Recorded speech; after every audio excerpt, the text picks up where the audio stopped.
야담상회를 찾아주신 마님들과 선비님들 감사드리옵니다. 야담상회, 오늘의 몰아보기 한상 차림 지금부터 내어놓겠습니다. 첫 번째 이야기 시작합니다. 옛날 옛적 조선의 왁자지껄한 상업고을 소백골에 대대로 만석군을 지내온 집안의 장녀 설매가 살고 있었습니다. 어려서부터 재물을 불리는 재주가 탁월하기 그지없던 설매는 아비에게 그 신통한 재주를 인정받아 집안의 아들들을 제치고 가장 많은 재산을 물려받게 되었습니다. 끼니 한번 제대로 때우는 것이 최대의 수건이었던 또래와는 달리 머리가 굵어지기도 전에 제 앞으로 달아놓은 재물이 어마어마하였으니 설매에겐 천하가 너무도 손쉬워 보이기만 하였지요. 피는 속일 수가 없음을 증명이라도 하듯 제 아비의 생전과 마찬가지로 이 설매의 탐욕 역시 도무지 끝이라는 것을 몰랐습니다. 장리쌀을 놓는 방식으로 가난한 집에 코딱지만한 밭대기를 취하고 고리채를 융통하여 사정이 어려운 사람들에게 짜낸 피눈물이 고을 하천을 이룰 만큼 지독하기 그지없었지요. 그 악명이 하늘을 찔러 고을 사람들의 평판이 땅으로 곤두박질 치고 있었지만 설매는 그런 것일랑 일절 괴념하지 않았습니다. 쌓이는 곡간과 진귀한 보물로 미어터지는 창고를 바라보고 있노라면 그저 먹지 않아도 배가 부른 것을 미천한 버러지들은 그저 제 입에 쌀이라도 한 툴 더 넣으려 저리들 아우성이니 원. 이처럼 설매에게 사람들의 비난 따위는 일말의 신경도 쓸 일이 아니었습니다. 그렇게 설매가 끝간데도 없이 재산을 불려나가던 어느 우중충한 날이었습니다. 설매가 안방에서 자신에게 곡식을 빌려간 사람들의 목록이 적힌 장부를 바라보며 욕심 그득한 웃음을 흘리고 있었어요.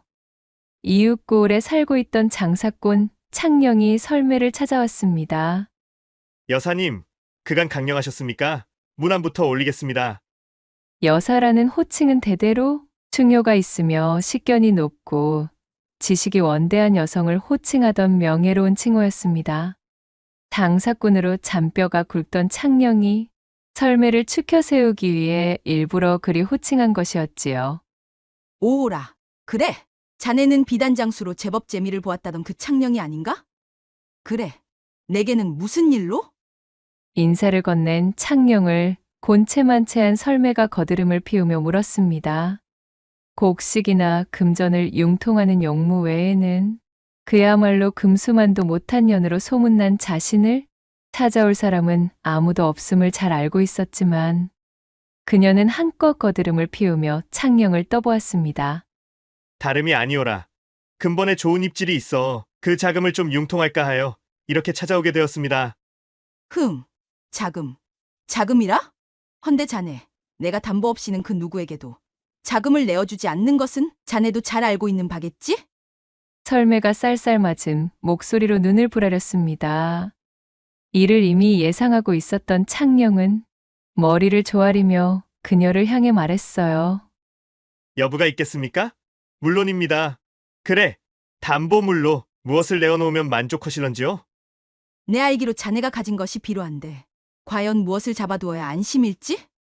설매는 대놓고 창령을 얕잡아 보는 어투로 그의 자존심을 압박했습니다. 하지만 창령의 표정에는 아무런 변화가 없었습니다. 그 역시도 상인으로 잔뼈가 굵은 몸이었기에 거래에 앞서 자신의 감정을 얼굴에 드러내는 초심자의 실수 같은 것은 하지 않았지요. 물론 그렇게 생각하실 만하십니다. 여사님, 비루하지만 제가 가진 전답을 담보로 내어놓겠습니다. 어떠십니까? 창령의 말에 설매의 눈썹이 꿈틀거렸습니다. 그의 전답이라면 상당한 알짜배기로 토질이 비옥하고 해마다 풍년이기로 소문나 설매도 내내 눈독을 들이고 있던 땅이었습니다. 그야말로 이게 웬 떡이냐 싶을 정도였어요. 에헴. 내 이번만은 특별히 그 정도 선에서 돈을 내어주겠네. 설매는 선심이라도 쓰는 듯 차용증을 작성하고는 창령이 요청한 만큼의 돈을 내어주었습니다. 그가 감사 인사를 올리고 돌아가자 설매는 배를 잡고 웃기 시작했습니다. 사실 그녀의 속셈은 다른 곳에 있었답니다. 창령에게 고리로 취할 이자보다도 돈을 갚을 수 없게 만들어 담보로 잡아둔 전답을 몽땅 자신의 것으로 만들 심산이었습니다. 내 몇 년간 저놈의 땅을 집어삼킬 기회만을 보고 있었거늘 일이 알아서 찾아와 주니? 분명 하늘도 이 설매의 편이로구나. 설매의 표독스러운 웃음이 대청마로 가득히 울려 퍼졌습니다. 한편 창령은 설매에게 융통한 금전을 미천으로 그 길로 전국 각지를 돌며 좋은 비단을 사들이기 시작했지요. 물량을 쥐고 있으면 반드시 높은 시세로 내어놓을 수 있는 시기가 찾아온다. 굳게 믿고 있었기 때문이었습니다. 그렇게 들여온 비단을 자신의 창고에 소중히 쌓아두고 때를 기다리며 창고 겹겹이 자물쇠를 걸어두었습니다. 창령이 들뜬 목소리로 말했습니다. 이제 너희들이 내 보물이요. 목숨줄이로구나. 모쪼록 내년까지 잘 부탁한다. 창령은 창고를 둘러보며 뿌듯한 미소를 지어 보이고는 이내 몸을 돌려 집으로 돌아갔어요. 그리고 그날 밤 삼경의 어둠이 천지를 뒤덮었을 때였습니다. 창령의 비단 창고로 사람 형체의 그림자들이 나타났습니다. 그들은 다름 아닌 설매의 사주를 받고 당도한 신복들이었지요. 그럼 여보게들, 어서들 시작하자고. 신복들은 창령의 창고 안쪽으로 준비해온 곡식 나락들을 던져 넣기 시작했습니다. 앞으로 매일 삼경의 시간이 되면 사람들의 눈을 피해 이곳으로 와서 창고 속에다 곡식 나락들을 던져 넣어야 하네. 다들 아시겠는가들? 이를 게을리 했다간 설매 그 망하려편 내에게 내야 할 이자가 눈덩이처럼 불어나는 게야. 영 내키지 않는 일이긴 하지만 우리가 살려면 어쩔 수가 없으니 정신들 단단히 차려야 하네. 그들은 모두 설매에게 고리로 곡식이나 재물을 빌린 자들이었습니다. 설매는 이들의 어려운 처지를 이용해 자신에게 필요한 더러운 일을 맡아서 처리해줄 졸개들로 부리고 있었어요. 그들은 마뜩 차는 얼굴로 서로를 바라보며 고개를 끄덕였습니다. 다음 날에도 그 다음 날에도 그들은 날마다 밤이슬이 내려앉은 삼경이 되면 창령의 비단 창고로 모여 환풍통 너머로 곡식 나락들을 던져 넣었습니다. 그렇게 시간이 지나 다음 해의 봄이 찾아왔습니다. 드디어 비단의 시세가 눈에 띄게 올라 물량을 풀 시기가 되었음을 깨달은 창령이 비단 창고로 향했습니다. 기쁜 마음으로 창고 문을 열어본 그는 하늘이 노랗게 변하는 것만 같았지요. 창고 안에 쌓여있던 비단은 곡식 나락들 때문에 생겨난 곰팡이로 뒤덮여 있었고, 그나마 곰팡이가 슬지 않은 것들은 나락을 주워 먹기 위해 들어선 쥐떼에게 갈켜 구멍이 숭숭 뚫려 있었으니까요. 멀쩡한 비단은 반의 반도 되지 않았습니다. 어찌 이런 일이 일어날 수 있단 말이오? 대체 이 곡식들이 왜 창고 안에 널브러져 있는 게야? 창령은 그만 털썩 자리에 주저앉고 말았습니다. 이날만을 위해 기다리고 있었던 시간들이 모두 허사로 물거품이 되자 그는 눈앞이 캄캄해졌습니다. 그리고 마치 기다렸다는 듯 그날부터 설매의 빛 독촉이 시작되었습니다. 사흘이 멀다 하고 밤낮을 가리지 않고 창령의 집을 찾아온 설매의 집사는 빌린 돈을 내어놓으라며 울음장을 놓아댔습니다. 조금만 말미를 더 달라 전해주시오. 내일단 멀쩡한 비단들을 처리하여 특전을 마련하고 있는 중이외다. 어허, 나는 그런 것은 모르겠고 그저 우리 마님이 지시하신 대로 돈만 받아가야겠으니 썩 내놓으시게. 지금 당장은 먹고 나 뒤집어질래도 한 푼도 없는 것을 어쩌겠냔 말이오. 제발 사정을 좀 잘 전해주시오. 창령의 통사정에도 집사는 아나무인의 태도로 그를 핍박할 뿐이었습니다. 집사는 창령의 살림살이를 한바탕 헤집어 놓은 뒤 다음번 찾아올 때에는 돈을 마련해 놓는 것이 좋을 것이라며 단단히 일러두고는 물러갔습니다. 그렇게 한 달여간을 독촉에 시달려 창령의 몸과 마음이 지쳐 있을 때쯤 누군가가 창령의 집에 찾아왔습니다. 이시오. 내 그동안 얌전히 입을 다물고 있으려 하였으나 양심이라는 놈이 나를 흔들고 괴롭히니 더 이상은 버틸 수가 없어 왔소이다. 그는 창녕의 창고에 곡식 나락들을 던져넣던 설매의 졸개 중 한 명이었습니다. 그간 창고에서 버려왔던 수작들과 그것이 돈을 갚지 못하게 만들려는 설매의 계략임을 몽땅 알려준 졸개는 창녕 앞에 무릎을 꿇고 눈물을 흘리며 말했습니다. 참으로 미안하오.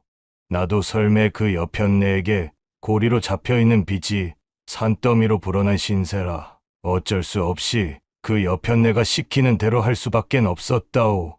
나를 관아에 넘기든 여기서 당신의 분이 풀릴 때까지 지도권을 놓던 내 상관치 않겠소이다. 모든 사실을 알게 된 창녕은 밀려드는 화의 부하가 치밀었으나 이미 벌어진 일이요 엎질러진 물인 것을 어쩌겠나 싶어진 마음에 창녕은 그를 일으켜 세웠습니다. 어려운 처지의 사람들을 재물을 이용하여 제 뜻대로 부린 설매가 원흉이지 않겠소? 이제 그만 일어서시오. 괘씸함이 밀려와 곰곰 생각에 잠긴 창녕이 이내 무엇인가 떠오른 듯 번뜩이는 눈을 하며 말했습니다. 늦게라도 이리 참회하여 눈물을 흘리는데 그 면전에 대고 어찌 모진 말을 하겠소이까. 내 본시 성인군자가 아니라 열불이 터지기는 허나 이 또한 하늘의 뜻 대신 내 청이나 하나 들어주시오. 지금부터 며칠 뒤에 설매 그 여자의 집으로 가 소식 하나만 전해주시면 돼요. 나를 만났다는 것은 꼭 비밀로 붙이시고 말이오. 그렇게 졸개와 비밀의 약조를 마친 창녕은 그를 돌려보냈고 며칠 뒤 졸개가 약속대로 불이 나게 설매의 집으로 달려갔습니다. 그는 헐떡거리는 숨을 가다듬으며 외쳤지요. 마님, 큰일 났습니다요. 작년 그 지가 말입니다요. 무슨 일인데? 일이 소란인가? 창녕, 그자가 뭘 어쨌다는 게야? 계속된 독촉에 못 이겨 그만 스스로 불귀의 객이 되는 선택을 하였다지 뭡니까요? 아니, 뭐야? 오호라, 드디어 이놈이? 설매가 자리에서 벌떡 일어서며 소리쳤습니다. 그녀는 창녕의 안위 따위는 관심이 없었습니다. 애초에 그가 담보로 내건 땅만이 목적이었기에 드디어 올 것이 왔다는 기세였습니다. 설매는 자신의 계략이 성공했음을 자축하며 장롱에서 창녕에게 받아두었던 차용증을 꺼내 들고 마당으로 나왔습니다. 자, 앞장서시게. 가서 그놈의 땅을 모조리 뺏어와야지? 내 돈을 떼먹고는 저승으로도 편히 갈 수 없을 게야. 내가 어디 나의 피 같은 돈을 떼일 사람이던가? 그렇게 초상집으로 쳐들어가 차용증을 흔들어 보이며 기어코 담보로 내건 땅을 모조리 빼앗아온 설매는 쾌재라도 부르는 듯 만족스러운 웃음을 머금으며 집으로 돌아왔습니다. 그 후로 사흘이 지났을 때 그야말로 동네가 야단이 나서 뒤집어졌습니다. 죽은 창녕이 성불하지 못하고 관 속에서 뛰쳐나왔다는 믿지 못할 이야기가 떠돌기 시작했던 것이지요. 그 소식은 설매에게까지 당도했습니다. 아니 마님, 땅까지 파고서 묻으려던 관에서 뚜껑을 열고 뛰쳐나왔다지 뭡니까? 온 동네가 지금 창녕, 그 작자가 살아 돌아온 이야기로 시끄럽습니다요. 염을 하여 상여까지 내보냈던 자가 관 속에서 제 발로 걸어 나온 것이 어디 보통 큰일입니까? 게다가 저승에 당도했을 때의 기억이 그대로 남은 채로 돌아왔다지 뭡니까? 뭐라고? 저승 땅을 밟았다가 현세로 돌아온 데다 그 기억이 또렷하다 이 말이렸다? 아이고, 예, 창녕이 저승에서 본 것들을 토대로 이야기해주는 내용들이 가히 천기누설급이라 다들 어마어마하다고들 하더구먼요. 그 말을 들은 설매는 콧구멍이 실룩였습니다. 기가 막힌 돈 냄새를 맡은 표정이었어요. 그렇다는 것은 잘만 구워 삶으면 황천의 귀중한 정보들을 빼낼 수 있단 말 아니겠는가? 이거야말로 큰 돈을 벌 수 있는 기회이지. 창녕 그놈에게 어중이 떠중이들이 더 꼬이기 전에 지금 당장 그 자의 집으로 향해야겠네. 그리하여 그녀는 창녕의 집까지 한 걸음에 당도했습니다. 을씨년스럽기 그지없는 몰골의 창녕이 반쯤 풀려있는 동공으로 마당 평상에 걸터 앉아 있었습니다. 설매는 침을 꿀꺽 삼키고 애써 반갑다는 목소리로 말했어요. 네, 자네의 소식을 듣고 이리 달려오는 길이네. 그래, 저승길에 섰다 다시 돌아오다니. 이 얼마나 반가운 소린가. 설매의 말에 창령의 눈동자가 휘릭 돌아갔습니다. 그녀를 향해 섬뜩한 시선이 꽂히고 있었지요. 지은 죄가 있으니 어디 그것을 견뎌내기 쉬울 리가 있었겠어요? 설매는 뒷걸음을 치며 사시나무 떨듯 떨리는 손을 애써 감싸쥐었습니다. 허나 그녀 역시 이대로 물러설 위인은 아니었지요. 여사님, 이윽고 창령이 나지막이 입을 열었습니다. 이 몸이 본의 아니게 저승길에 올라 며칠간 머무르다 왔습니다. 그 소식은 들었다네. 내 마침 그것 때문에 이리 자네를 찾아왔지 않은가. 저승사자들이 일을 처리하는 데 있어 착오가 생겨 제가 오게 된 것을 사과하며 제법 융숭한 대접을 받았지요. 그의 말을 들은 설매가 화색을 띠며 말했습니다. 오, 그래, 그래. 자, 저기 말일세. 저승이 어떠하던가? 조금만 자세히 이야기해 보시게나. 잔뜩 호기심 서린 질문에 창령은 묵묵부답이었습니다. 그러자 애간장이 탔던 설매가 바짝 다가서며 말했어요. 내 그간 자네에게 섭하게 군 것 때문에 그러는가? 자네의 땅도 다시 돌려주겠네. 그러니 그 저승 이야기나 좀 들려주게나. 천기누설이 될 정보가 있냐? 이 말이지. 라고 묻자 창령이 무겁게 고개를 끄덕였어요. 듣지 않으시는 편이 더 좋으실 겁니다. 몸이 달아 안달이 난 설매가 조르고 졸라 본대로 이야기해달라 사정하니 창령은 속으로 씩 웃으며 말을 이어갔습니다. 저승에는 커다란 노역장이 있는데 그곳에는 몽땅 이승 사람들의 이름이 적혀 있습니다. 이승에서 쌓은 행실대로 배정되는 것 같았습니다. 거기서 여사님 명패가 달린 노역장도 보았지요. 사방이 불지옥에 오랑캐와는 비교도 안 되는 무시무시하게 생긴 처망들이 쇠도리깨를 들고 판 시집마다 매타작을 하며 죽도록 일을 시키더군요. 염라대왕 말씀이 여사님께서는 저승에 도착하는 즉시 좋기 3천년은 노역을 해야 할 팔자라 하셨습니다. 뭐야? 눈이 휘둥그레진 설매는 넋이 빠져 놀란 얼굴이 되었습니다. 아니, 그게 무슨 소리야? 내가 저승에 오르면 그 지옥에서 3천년을 몽둥이 맛을 보며 노역을 치러야 된다는 소리인가? 염라대왕께서 하신 말씀이니 틀림은 없을 게지요. 아마 다음 달 깨면 저승사자들이 여사님 집으로 찾아갈 겁니다. 설매의 얼굴이 보기 좋게 흑빛이 되었습니다. 그녀는 창령의 바짓가랑이를 붙잡고 애원했습니다. 다시는 아직 죽을 수 없다면서 저승을 다녀온 창령이라면 그것을 막을 방도를 알고 있지 않냐며 통사정을 하기 시작했지요. 설매가 제 뜻대로 반응하자 창령은 속으로 쾌재를 불렀으나 짐짓 모르는 채 대꾸했어요. 천기를 누설하면 저는 다시 지옥으로 끌려간데 제가 왜 그것을 말해드려야 합니까? 이보게, 내 이렇게 사정하겠네. 제발 좀 알려주시게. 창령은 어쩔 수 없다는 표정을 지어 보이고는 말했습니다. 만냥입니다. 저도 천기를 누설하는 위험이 큰 바, 제 목숨값은 받아내야지요? 그러니 제게 가져가신 전답과 추가로 만냥을 내어준다는 약조 없이는 어림도 없는 일이구만요. 평소라면 콧방귀를 뀌었을 설매였으나 지금은 사정이 달랐습니다. 말로만 듣던 그 지옥에서 염라대왕과 저승사자가 자신을 데려갈 날만을 기다리며 불지옥을 데워놓고 있다는 소리에 설매는 이미 혼비백산 그 자체였습니다. 그녀는 뜸도 들이지 않고 대꾸했어요. 알겠네. 달라는 대로 줄 터이니 어서.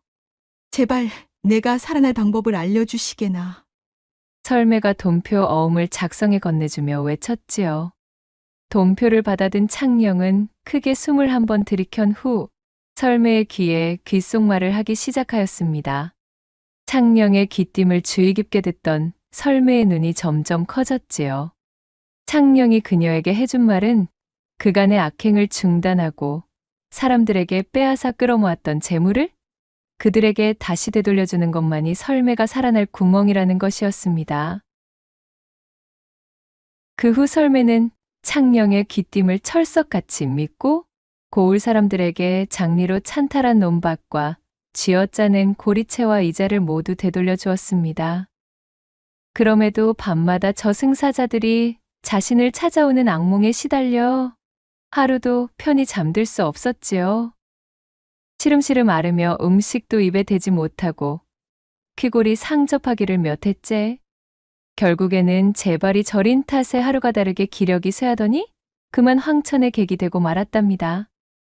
한편 자신의 초상을 위장하여 연극을 펼쳐 보기 좋게 설매를 골탕 먹였던 창령은 그녀에게 얻어낸 만냥을 굴려 고을 사람들과 합심하여 다시 장사로 일어서니 그의 소환과 설매의 수탈에서 해방된 마을 사람들의 조력이 더해져 나날이 그 성세가 발전하기 시작했습니다.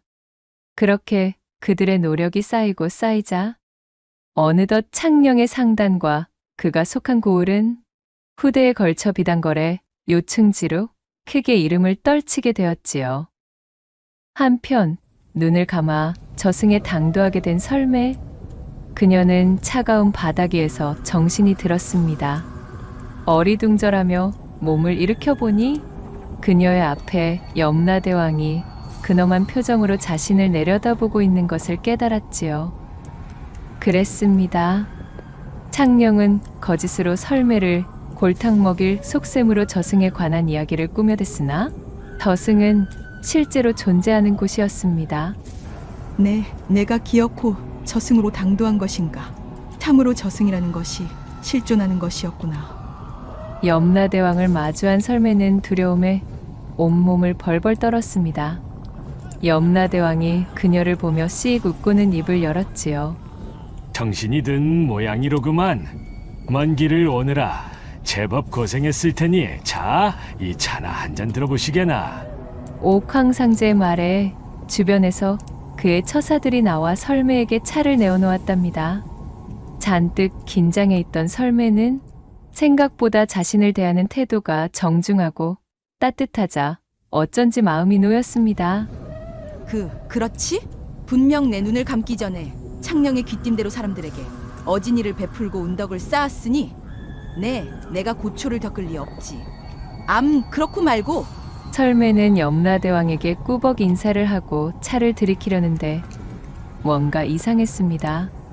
찻잔 속의 내용물이 매우 혼탁하고 시커멓기에 찻잔의 바닥조차 보이지 않을 정도로 두려운 빛을 띠고 있었기 때문이었어요. 생전의 의심을 버리지 못했던 설매는 염라대왕이 다른 곳을 보는 사이 찻잔을 바닥에 쏟아 몰래 차를 흘려버렸지요. 잠시 후 설매의 찻잔이 비어있는 것을 본 염라대왕이 처사들에게 외쳤습니다. 차를 다 마신 모양이로구나. 여봐라, 당장 저 죄인을 무릎 꿇려라. 염라대왕의 명을 들은 처사들이 설매에게 다가가 우악스럽게 그녀를 바닥으로 짓이겨 버렸습니다. 갑자기 자신을 대하는 태도가 바뀌어 영문을 모르던 설매가 눈만 껌뻑이는 사이 염라대왕은 품에서 두툼한 책 한 권을 꺼내어 펼치더니 그곳에 적힌 것들을 읽어내려가기 시작했습니다. 그 내용인즉슨 생전 설매가 저지른 모든 악행과 잘못들에 관한 것이었습니다. 설매가 재물을 끌어모으기 위해 사람들에게 행했던 일들이 단 한 건도 빼놓지 않고 모조리 작성되어 있었습니다. 그제야 설매는 일이 크게 잘못되었음을 느끼게 되었지요. 염라대왕 앞에 넙죽 엎드려 자신의 잘못을 빌기 시작했습니다. 염라대왕은 그녀의 죄목을 하나하나 읊은 이후 말했습니다. 내년은 생전 지은 죄가 너무도 많아.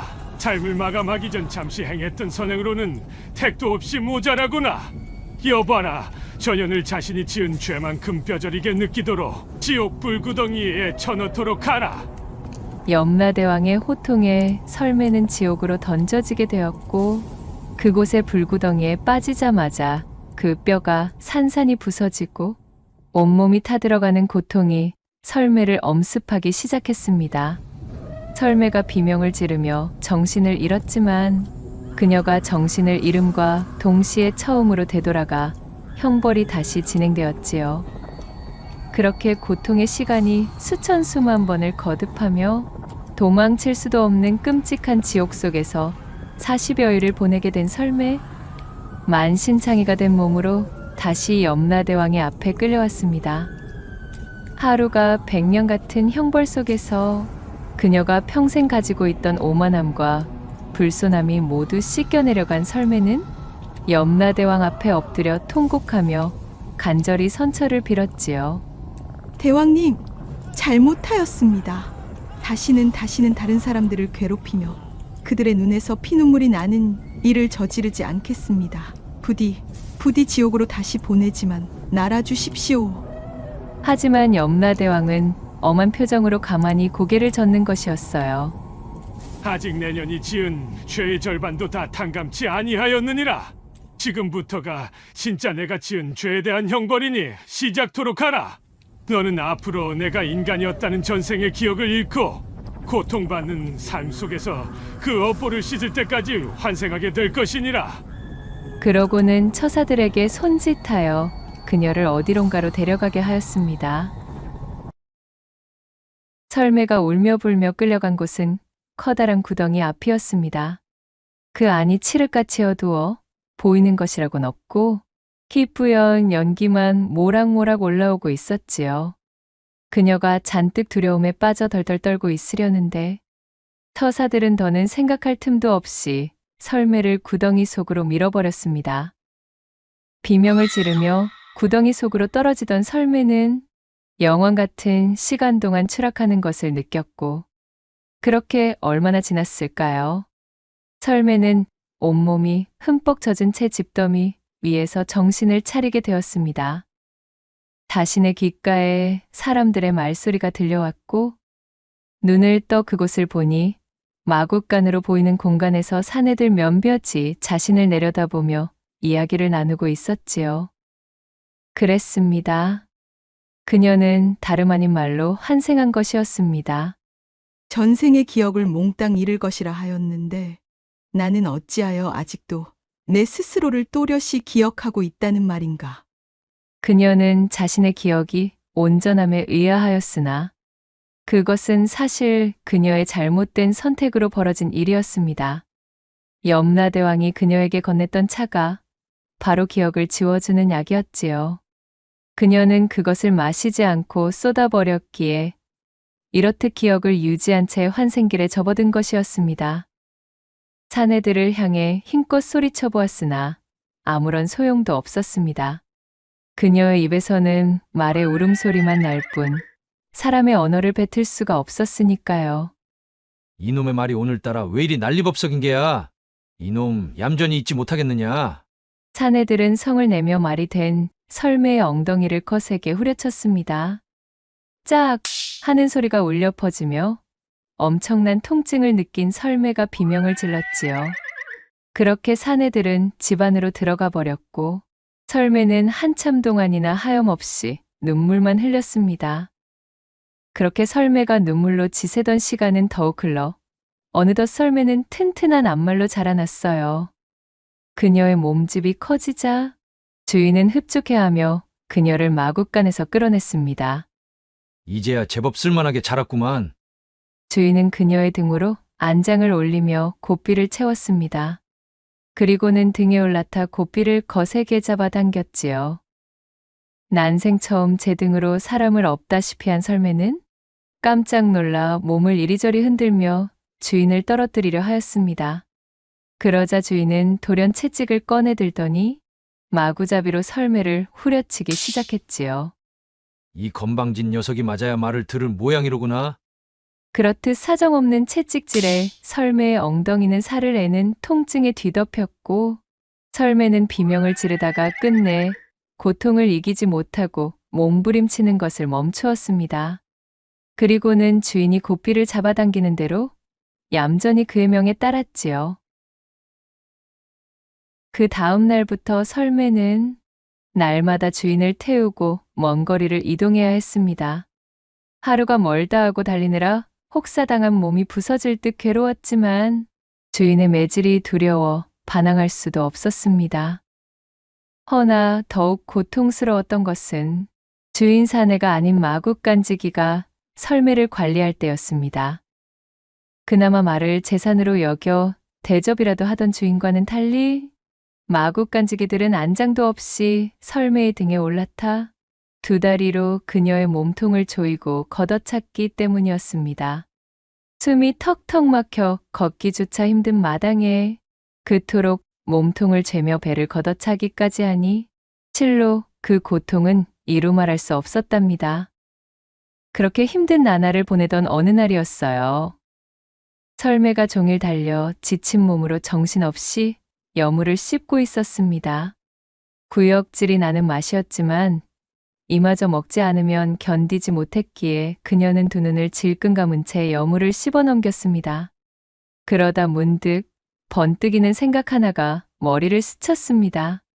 스스로 생을 마감한다면 제 아무리 염라대왕이라도 더 이상 벌을 줄 수 없을 거란 생각이었지요.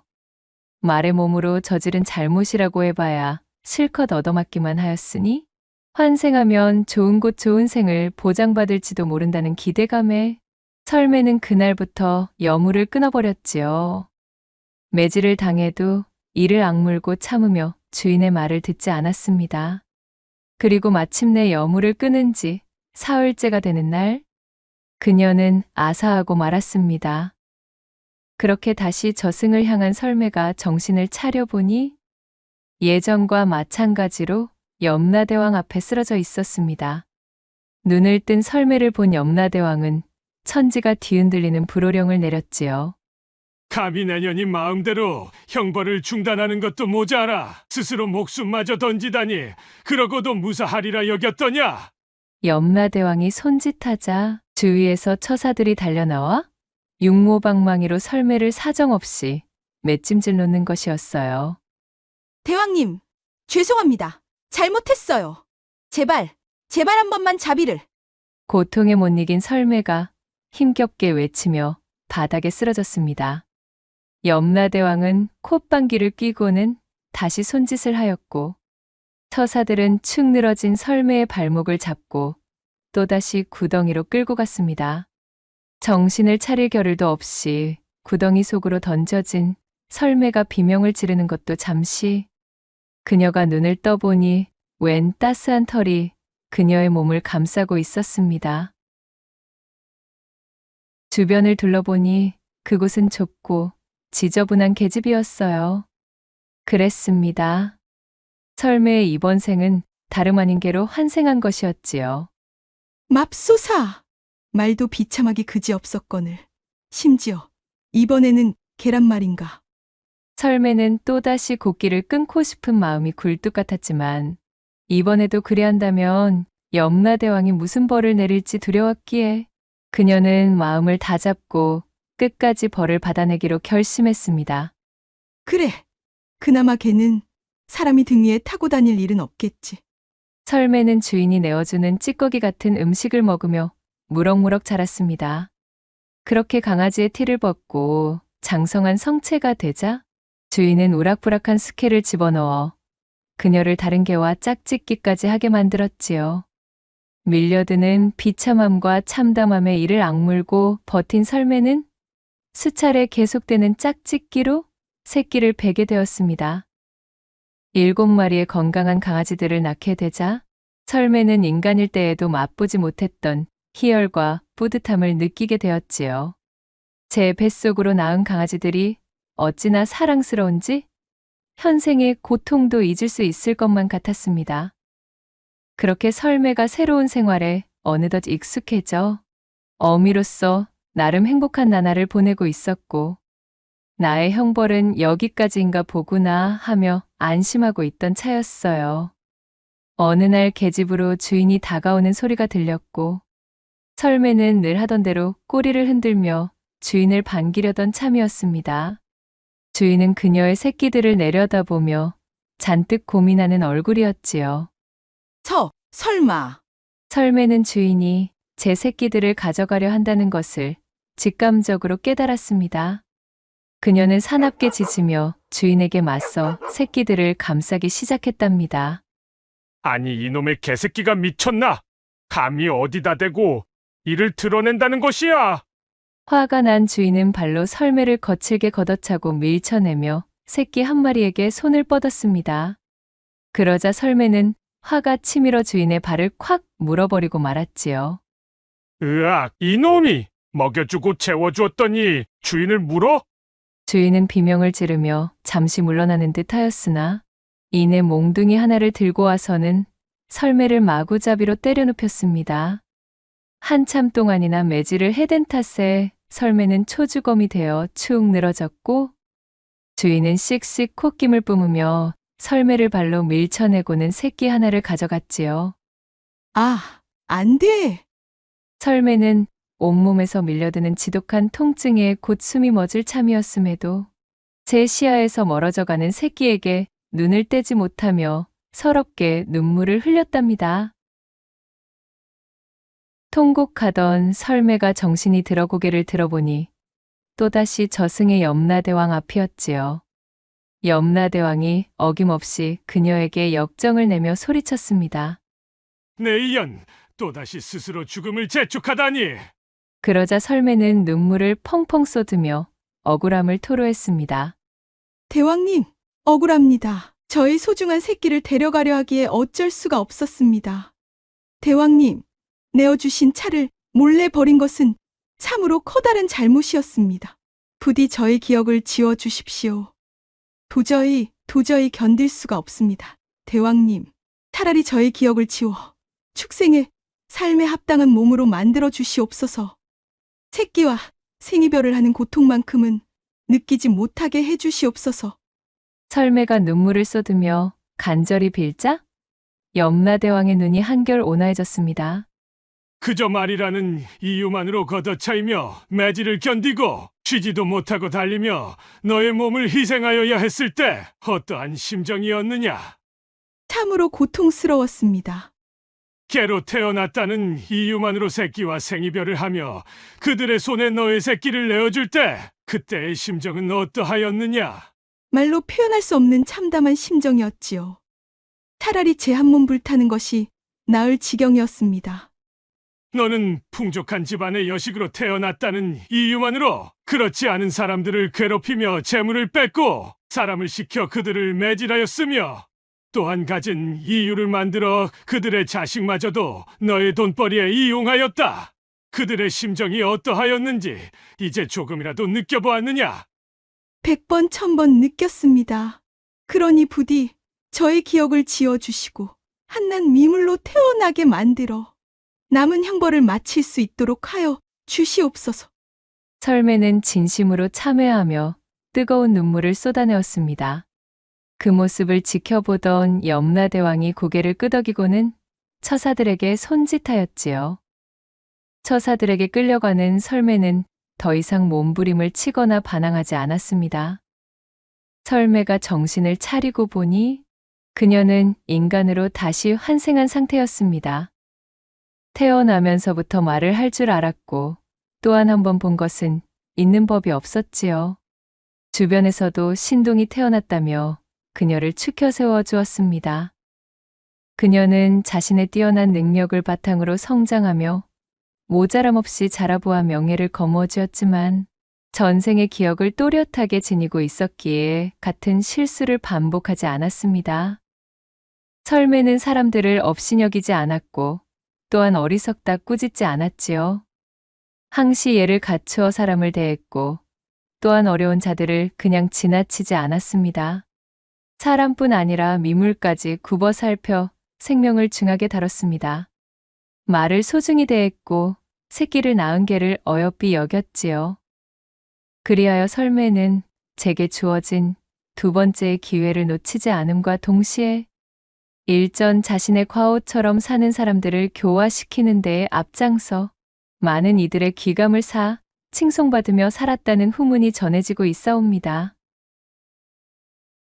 두 번째 이야기 시작해 볼게요. 해 뜨기 전 짙푸른 새벽 안개가 자욱하게 들이운 산골 마을. 달구름 소리가 고요를 깨뜨리지만 마을은 여전히 잠들어 있었답니다. 그 조용한 정적 가운데 오직 한 청년만이 깨어 냇가에 앉아 있었어요. 그의 이름은 청수. 누군지도 모르는 부모에게 버려진 고아로 어렵게 자라온 그였지만 부단히 어려움을 딛고 일어나 빈손으로 시작하여 비를 피할 지붕이 있는 허름한 초가 삼간이나마 하나 가지고 있는 것이 더없이 자랑스러웠던 청년이었습니다. 이 청수에게는 세상 누구도 따라올 수 없던 특별한 재능이 있었어요. 그것은 바로 그림 그리기였지요. 날품을 팔아 하루벌이 일을 끝내고 돌아오면 청수는 씻는 둥 마는 둥 허겁지겁 물을 뒤집어 쓰고는 곧바로 그림 도구들을 펼쳐 그림을 그리기 시작했지요. 그림을 그리는 붓을 쥔 손에 모든 것을 집중하고 있노라면 하루 종일 일하느라 몸에 쌓여있던 피로가 말끔히 날아가는 기분이었어요. 얼마나 사용했는지 털이 거의 빠져나간 낡은 붓 하나와 군데군데 깨진 벼루 하나를 옆에 둔 청수는 초가즈 마루짝에 앉아 분판에 대고 그림을 그렸습니다.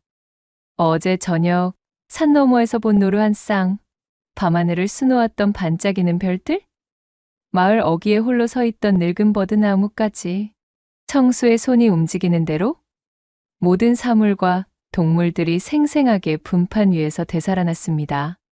분판 위를 모두 채워 새카맣게 변하면 물을 적신 헝겊으로 분판을 닦아내고는 다시 그림을 그렸지요. 당시에는 종이를 만드는 원료인 당나무를 절약하기 위한 방편으로 껍질을 벗긴 3대 등의 단섬유 5푼에 당나무와 같은 장섬유 1푼을 혼합하여 만든 마골지조차 귀하디 귀한 시절이었으니 청수의 넉넉하지 않은 형편으로 종이는 함부로 구할 수도 없었던 사치품이었어요. 그리하여 청수는 서당에서 공부를 하는 학동들의 모습을 어깨너머로 구경하다 거기서 차가 난 것에 꾀를 내어 고안한 것이 바로 이 분판이었습니다. 비록 부드럽게 그려지는 고급 붓과 종이는 없었지만 청수는 붓을 잡고 그림을 그리는 동안만큼은 세상 모든 시름을 잊고 행복했습니다. 홀로 된 외로움을 잊기 위해 시작한 그림은 청수의 유일한 친구이자 동료였지요. 그렇게 하루, 이틀, 붓을 놀리며 쌓은 시간이 도성의 성곽만큼이나 높아지니 어느덧 그의 그림 실력은 일취월장하여 지금에 이르러서는 마치 생명이 깃들어 있는 듯 했습니다. 그 실력이 어찌나 출중하던지 청수가 그린 그림 속 풍경이나 생물들을 보고 있노라면 바람에 흔들리는 나뭇잎의 사각거림, 노루의 촉촉한 눈망울, 심지어 버드나무 가지에 앉은 작은 새의 지저귀까지 들리는 듯 하였지요. 그렇게 한참이나 지난 세월들을 추억하며 냇가에 앉아 그림 산매경에 빠져있던 그때 청수의 눈에 강아지 한 마리가 들어왔습니다. 다리를 다친 모양인지 낑낑거리며 냇가를 이리저리 헤매는 모양새를 보아하니 다름 아닌 제 고을에서 골칫덩이로 여겨지던 떠돌이 개였습니다. 부엌이며 장독대며 이곳저곳 들쑤셔 엉망을 만들어 놓는 통에 고을 사람들은 정신사납다며 모두가 쌀이빗자루로 이 강아지를 쫓아내며 외면했지만 청수는 어쩐지 강아지의 처지가 지금의 자신과 닮아 있다는 생각이 들었어요. 외톨이 신세의 마음을 누구보다 잘 알고 있던 청수는 강아지가 몹시도 불쌍했습니다. 참으로 어쩜 이리 가여운 처지가 있을꼬. 잠시만 기다려보거라. 청수는 냇가에서 깨끗한 물을 길어 강아지에게 먹이고 나뭇가지와 넝쿨을 이용해 다친 다리에 부목을 대어 고정해 주었습니다. 그리고는 강아지가 편히 쉴 수 있도록 자신의 낡은 옷가지를 깔아주었지요. 배가 고플 강아지를 위해 집에서 싸온 자신의 아침거리를 나눠주니 강아지는 허겁지겁 정신없이 먹어치우기 시작했습니다. 그 모습을 본 청수가 한숨을 쉬며 말했어요. 많이도 굶주린 모양이로구나. 이것밖에 없어서 미안해. 오늘은 나도 먹을 것이 없네. 대신 다음에 만난다면 꼭 배불리 먹여줄게. 청수는 강아지의 머리를 쓰다듬으며 말했습니다. 강아지는 마치 그의 마음을 알아듣기라도 한 듯 고맙다는 표현을 하며 꼬리를 흔들었어요. 청수는 그런 강아지를 옆에 내려놓고 다시 분판 위에 그림을 그리기 시작했습니다. 그래, 이번에는 네가 나의 그림 소재가 되어주어야겠다. 청수는 활짝 웃으며 강아지의 건강한 모습을 그리기 시작했습니다. 네 발로 힘차게 뛰어노는 강아지의 모습을 그리며 청수의 얼굴엔 웃음꽃이 피었지요. 청수는 분판을 들어 제 그림을 강아지에게 보여주었습니다. 자, 너도 곧 이렇게 활기차게 뛰어놀 수 있을 정도로 금방 낫게 될 거야. 종이만 있으면 좀 더 활기찬 너의 모습을 그려볼 수 있을 텐데. 청수는 아쉬움에 한숨을 내쉬었어요. 그렇게 그림에 한참이나 빠져있던 사이 해는 하늘 높이 위로 올라 날이 밝았고 청수는 분판과 화구들을 주섬주섬 챙겼습니다. 자, 그럼 나중에 또 보자. 이제 나도 일을 하러 가야 하거든. 청수는 강아지에게 손을 흔들고는 몸을 일으켜 바지의 먼지를 툭툭 털어냈습니다. 불이 나게 집으로 돌아간 청수는 두 다리 가득 힘을 싣고는 고단한 날품으로 보낼 하루를 맞이할 준비를 끝냈어요. 이것은 다른 이야기로 사실 고을에서 청수의 재능을 알아봐 주는 사람은 아무도 없었답니다. 고을 사람들은 청수를 일명 화광장이라고 부르며 손가락질했지요. 그림에 미쳐있는 놈이라며 그의 그림을 돈벌이도 되지 않는 쓸모없는 짓이라 칭하고는 업신여겼습니다. 남들의 눈에는 조실부모한 외톨이에다 가진 것 하나 없는 청수가 팔자 좋게 그림이나 그리고 있는 행위는 사치스럽고 한심한 짓으로만 보였던 것이지요. 그러던 어느 날 청수는 버려진 집에 담벼락에 멋진 호랑이 그림을 그리고 있었습니다. 힘찬 분놀림으로 호랑이의 용맹스러운 모습이 생생하게 그려지고 있었지요. 그때 백서방이라는 심술궂은 장사꾼이 지나가다 청수의 그림을 보게 되었습니다. 허, 이 녀석 보게? 또 쓸데없는 짓거리를 하고 있구나. 이놈아, 담벼락에다 그림을 그려서 밥이 나오느냐? 아니면 돈이라도 나오느냐? 차라리 그 시간에 내 장사 나거들어 품삯이라도 받아가거라. 백서방의 호통에도 청수는 아무 대꾸도 하지 않고 그림에만 집중했습니다. 이놈아, 내 말이 아니 들리는 것이냐? 잘 들려요, 아저씨. 하지만 저는 그림을 그리는 일이 좋은 거려. 이런 정신 나간 놈을 보았나? 그림이 밥이나 먹여주느냐? 배고프면 그림이라도 뜯어 먹을 테냐? 그림은 제 마음을 표현하는 거예요. 아저씨는 이해 못 하시겠지만, 얼씨구, 하여간에 쥐뿔도 없는 놈들이 꼭 이렇게 헛바람만 들어가지고는. 백서방은 청수의 그림 위에 침을 퇴뱉고는 발로 흙을 뿌려 그림을 엉망으로 만들어 버렸습니다. 청수는 속이 잔뜩 상했지만 그렇다고 백서방에게 대들 용기가 없었습니다. 가끔 백서방이 던져주는 일감은 청수에게는 일용할 양식을 얻을 수 있는 기회였으니까요. 청수는 그저 망가진 그림을 바라보며 풀이 죽은 채 눈물을 글썽일 수밖에 없었어요. 또 다른 어느 날에는 청수가 마을 어귀에 있는 큰 은행나무 밑에서 새 그림을 그리고 있었습니다.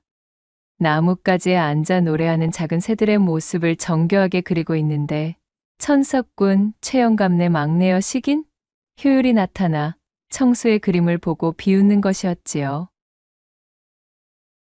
우와, 요것 봐라. 너 같은 거렁뱅이가 대관절 그림은 무슨?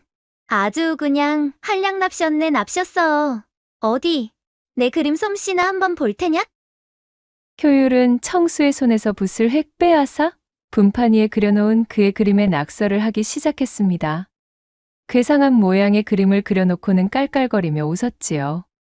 청수는 붓을 돌려달라고 했지만 못된 심보를 가진 효율은 붓을 저 멀리 던져버리고는 유유히 사라져버렸습니다. 청수는 흙투성이가 된 붓을 주워들고는 하늘을 바라보며 한숨을 쉬었습니다. 저 고약한 기집애, 저건 꼭 저렇게 좋아한다는 티를 괴팍하게 낸다니깐. 아무튼 효율이 저거는 아직도 어린애야 어린애. 제 아무리 주변 사람들이 나에게 악담을 퍼부어도 그렇다고 하여 내게 그림을 앗아갈 수는 없을 것이야. 이 정도로 좌절하기엔 그림은 내 소중한 친구란 말씀이지. 다행히 이런 난관과 멸시 속에서도 그림에 대한 청수의 열정은 쉽사리 꺼지지 않았어요. 그는 고을 사람들의 냉대와 조롱에도 아랑곳하지 않고 매일 냇가에 앉아 그림을 그렸습니다. 언제가 될지는 알 수 없었지만 자신의 그림 실력을 통해 누군가에게 작은 도움이라도 줄 수 있다면 그것으로 충분하다는 마음을 가지고 있었지요. 외롭게 지낸 자신과 같은 아픔을 느끼지 않도록 제 그림으로 외로움을 덜어줄 수 있는 날이 오기를 학수고대하였답니다. 여느 날과 마찬가지로 고단한 하루를 끝내고 마루에 앉아 그림을 그리고 있는 청수에게 일전의 강아지가 찾아왔습니다. 어라? 너로구나. 반갑다. 날 찾아온 게니 쩔뚝이던 다리도 다 나은 모양이로구나. 청수가 반갑게 강아지를 맞이하자 강아지가 꼬리를 흔들며 청수를 향해 짖었어요. 그리고는 마치 자신을 따라오라는 듯 쪼르르 달려나갔다가 뒤를 돌아보고 또 쪼르르 달려나갔다가 뒤를 돌아보는 것을 반복하기 시작했지요. 신기한 마음이 든 청수가 강아지를 따라 나서니 강아지는 청수의 집 뒤쪽에 위치한 산자락의 깊은 숲을 향해 들어가는 것이었습니다. 거참 신기한 노릇일세. 저 녀석이 대체 뭐 때문에 이런 곳까지 나를 데려가는 것일까? 의아한 마음으로 한참을 강아지를 따라가던 청수. 곧이어 청수의 시야에 강아지의 모습은 말끔히 사라졌고 대신 큼지막한 나무 뒤쪽으로 환하게 빛나는 무언가가 나타났어요. 그것은 마치 달빛이 쏟아져 내리는 듯 눈부신 빛 속에서 태어난 모양새의 아리따운 여인이었습니다. 뭐야 대체? 이것이 무슨 일이냐? 기다랗고 검은 머리카락을 댕기나 쪽진 흔적도 없이 바람에 태워 흩날리는 그녀의 모습은 마치 하늘에서 내려온 선녀 같았지요. 제 아무리 살이 분별에 어두운 사람이라 한들 그 여인이 이승의 존재가 아니라는 것은 한눈에 봐도 알 수 있었답니다. 소스라치게 놀란 청수가 엉덩방아를 찌우며 뒤로 나자빠졌습니다. 놀라지 말거라. 나는 그저 너의 무해한 재능을 쭉 눈여겨보고 있던 존재이니라. 너 자신도 모르게 행한 작은 선행들이 물꼬가 되어 이렇듯 우리가 만나게 되었구나. 이질적인 외견과는 비교되는 나긋나긋한 목소리로 여인이 말했습니다. 청수는 혹시 꿈을 꾸고 있는 건 아닌지 볼을 꼬집어 보았어요. 따끔한 통증이 느껴지고 있었으니 분명 꿈은 아니었지요. 누구십니까? 청수는 두려움과 호기심이 뒤섞인 눈으로 여인을 바라보며 물었고 여인은 온화한 미소를 지으며 청수에게 다가왔습니다. 그리고 손에 들고 있던 하얀 붓 한 자루와 부드러운 종이 두루마리를 건네는 것이었어요. 얼핏 보기에는 그저 평범해 보이는 붓에서는 은은한 빛이 흘러나오고 있었습니다. 자, 이것을 받거라. 이 붓은 이것을 쥔 자의 마음이 향하는 것을 그대로 그려낼 것이니라. 또한 네 종이는 이 붓으로 그림의 날개를 달아주는 역할을 하는 것이지. 청수는 떨리는 손으로 붓과 종이를 전해받으며 물었지요. 마음이 향하는 것이요? 그것이 대관절 어인 말씀이신지. 하지만 명심하거라. 커다란 힘에는 또한 커다란 책임이 따르는 법. 이 붓은 반드시 이 종이 안에서만 사용해야 할 것이야. 내가 건네준 종이 외의 장소의 붓을 사용한다면 반드시 그릇된 일이 벌어질 수 있단다. 그것이 어떠한 결과를 가져올지는 또한 이 붓을 놀리는 자의 마음에 달려있지. 물론 내가 이 붓을 너에게 건넨 이상 너 아닌 다른 자가 이 붓을 사용해 본들 아무런 효능도 없는 보통의 붓이겠지만 말이다. 너의 마음이 견딜 수 없고 흔들림이 심해진다면 그때는 이 붓을 포기하여도 좋다는 것을 기억하렴. 붓을 쥔 청수의 손에서 희미하게나마 신비한 기운이 느껴지고 있었어요. 여인이 제게 던진 말은 마치 선문답처럼 들렸기에 무슨 뜻인지 완전히 이해하지는 못했지만 왠지 모르게 청수의 가슴은 두근거리고 있었습니다. 그럼 부디 그것이 너에게 도움이 되기를. 청수에게 붓을 전한 여인은 의미심장한 미소를 남기고는 그렇게 호련히 사라졌습니다. 청수는 멍하니 붓을 쥔 채 여인이 사라진 방향을 한참 동안이나 바라보다가 이내 정신을 차리고는 집으로 돌아왔습니다. 집으로 돌아온 그는 떨리는 손으로 쥐고 있던 붓과 종이를 들어 보이며 깊은 고민을 시작했지요. 자신에게 일어난 일이 도무지 믿기지도 않았거니와 또한 신비로운 물건이라 한들 자신이 온전히 사용할 깜냥이 되는지도 의심스러웠으니까요.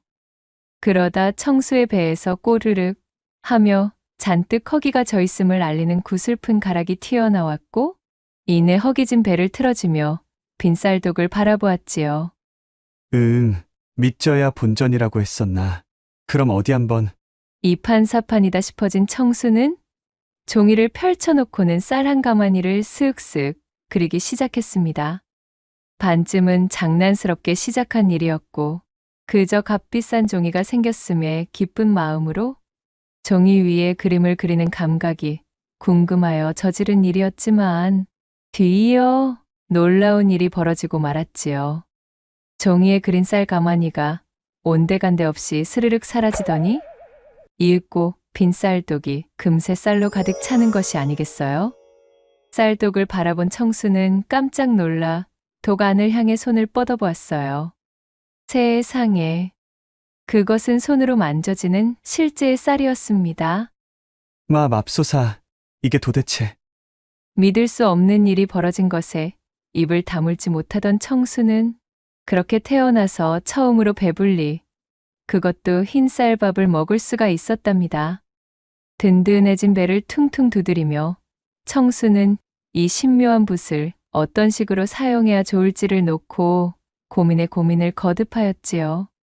그리고는 마침내 그는 제 손에 굴러들어온 이 신통함을 이용해 오랫동안 염원해오던 일을 하기로 마음먹었습니다. 그날 이후로 신비한 붓을 가진 청수 소문은 순식간에 고을에 퍼졌습니다. 청수는 거의 1년이 가까운 시간 동안 붓과 그림을 이용해 가난한 이웃들에게 곡식을 나눠주고 병든 사람에겐 약초를 그려주었습니다. 오갈 데가 없는 사람에게는 초과 삼간을, 홀로 된 외로움에 지쳐있는 사람에게는 그 곁을 지켜줄 수 있는 존재들을 그려주었어요. 사사로운 일에 쓰지 않고 남을 돕는 일에 앞장섰지요. 청수에게 도움을 받은 사람들은 하나같이 그를 칭송하기 시작했습니다. 화광장이라며 그를 손가락질하던 사람들도, 청수를 무시하던 백서방도 이젠 지난날의 과오를 진심으로 뉘우치며 용서를 구했고 청수를 고을의 자랑으로 여겼지요. 그들 중에서는 제 눈에 청수만 보였다 하면 쪼르르 달려와 괴롭히던 말괄량이 효율 역시도 포함되어 있었습니다. 고을 사람들을 위해 발벗고 나서는 청수의 인품을 1년 가까운 시간 동안 지켜보던 효율은 어느새 그에게 찰싹 달라붙어 둘도 없는 단짝 흉내를 내는 것이었습니다. 야, 이 멍청아. 너는 저 치들이 너를 얼마나 업신여기고 무시했는데 대관절 무엇이 그리 어여쁘다고 온갖 걸 퍼다주며 도와주니 도와주기를. 그거는 효율이 너 역시도 맨날 날 못 잡아먹어 안달이었으면서 웬 사돈난 말이래. 야, 그거랑 이거랑 같니? 나는. 어이구, 알겠다 이 녀석아.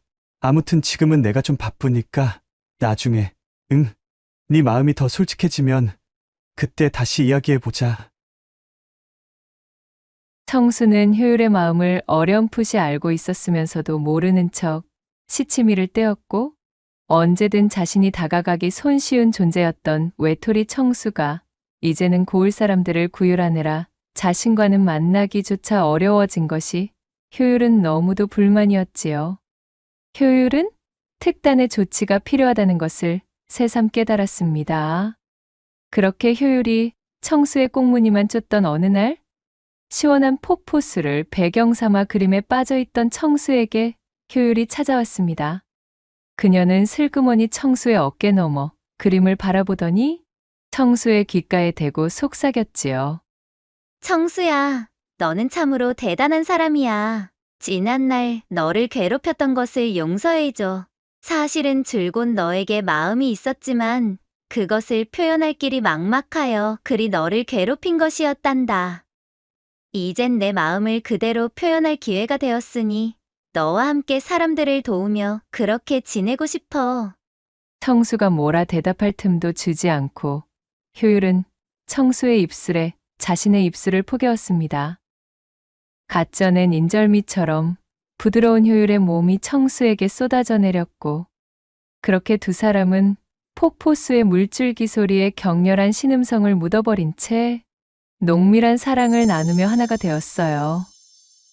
그리하여 꿈같던 시간이 차곡차곡 지나고 청수는 신묘한 붓 덕분에 자신이 좋아하는 그림을 그리는 일로 사람들을 도울 수 있게 된 것이 너무도 감사했습니다. 또한 외롭던 자신의 일상이 풍성하게 바뀐 것이 진심으로 행복했지요.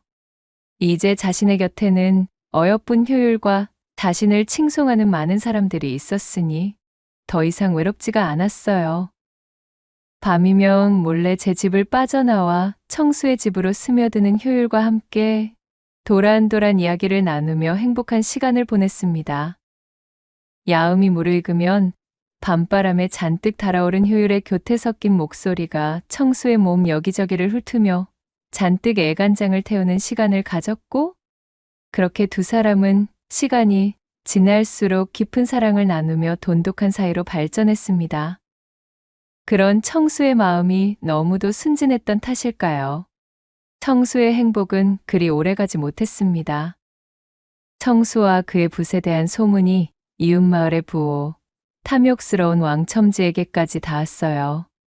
신묘한 붓에 대한 소문을 접한 왕첨지는 단걸음에 청수를 찾아왔습니다. 단도직입으로 말하겠네. 자네의 그 신묘한 능력으로 내게 마르지 않는 불을 가져다 주게. 그리만 해준다면 내 모든 연줄과 능력을 동원하여 자네에게 벼슬길이 열리도록 해줄 것이야. 트자아니 장례를 약속할 여인도 있다면서 이런 촌구석에서 사람들 뒤치닥거리나 하면서 일생을 낭비하고 싶지는 않으시겠지. 내 말을 듣고 나를 도와준다면 자네의 앞길 역시도 탄탄대로일 것이야. 장차 아내가 될 여인에게 마님소리 정도는 듣게 해주어야 하지 않겠나?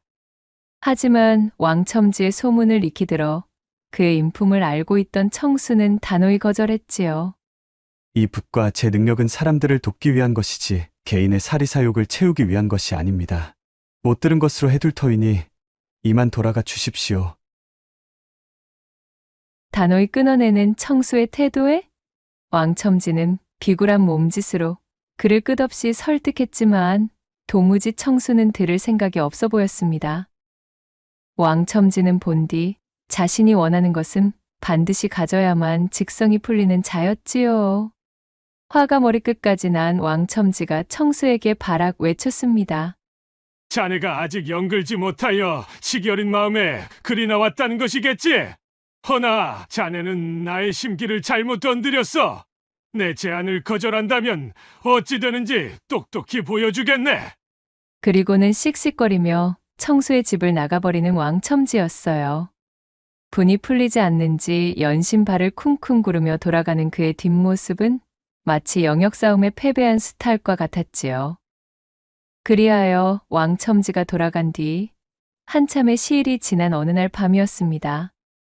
늘 시간에 맞춰 자신의 집으로 흘러들던 효율이 그날따라 소식도 없었어요. 청수는 어쩐지 불안한 마음이 되어 밤늦도록 효율을 기다렸지만 효율은 모습을 드러내지 않았습니다. 다음 날 아침 고을의 회관으로 나가본 청수는 고을 사람들로부터 끔찍한 소식을 듣게 되었습니다. 간밤에 효율이 왕첨지의 사주를 받은 왈패들에게 그만 납치되었다는 것이었습니다. 예, 뭐라고요? 그 소식을 듣고 가슴이 철렁 내려앉은 청수는 헐레벌떡 집으로 돌아왔습니다. 붓과 종이를 챙겨들고 효율을 찾아 나서기 위해 준비를 하는데 마루에 서신 한 통이 놓여 있는 것을 발견했지요. 떨리는 손으로 서신을 펼쳐보니 그것은 왕첨지가 보내온 협박장이었습니다. 자네의 정의는 내가 데리고 있으니 내 제안을 다시 한번 생각해 볼 마음이 있다면 아래에 적힌 나의 집으로 찾아오시게나. 내 기쁜 마음으로 기다리고 있겠네. 거절하겠다면 자네의 정의는 내 침노가 될 게야. 나는 그 정도의 힘과 권력은 있는 사람일세. 서늘한 협박에 청수의 손이 부들부들 떨렸습니다.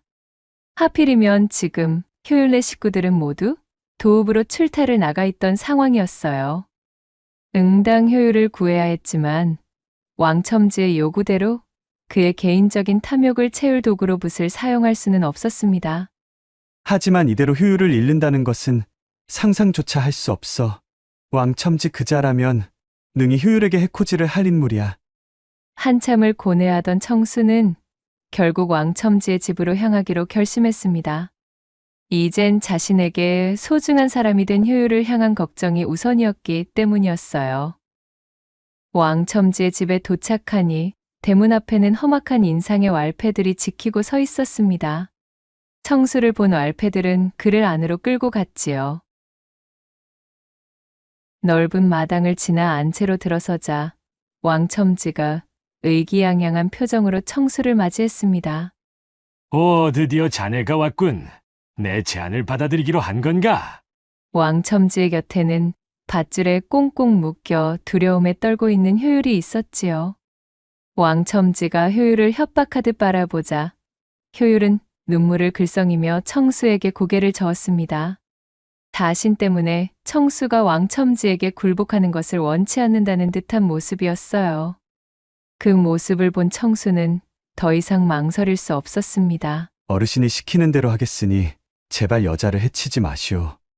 오, 좋아, 좋아. 그러길래 진작에 내 말을 들었으면 자네의 정인도 이리 험한 꼴은 보지 않아도 되었잖는가.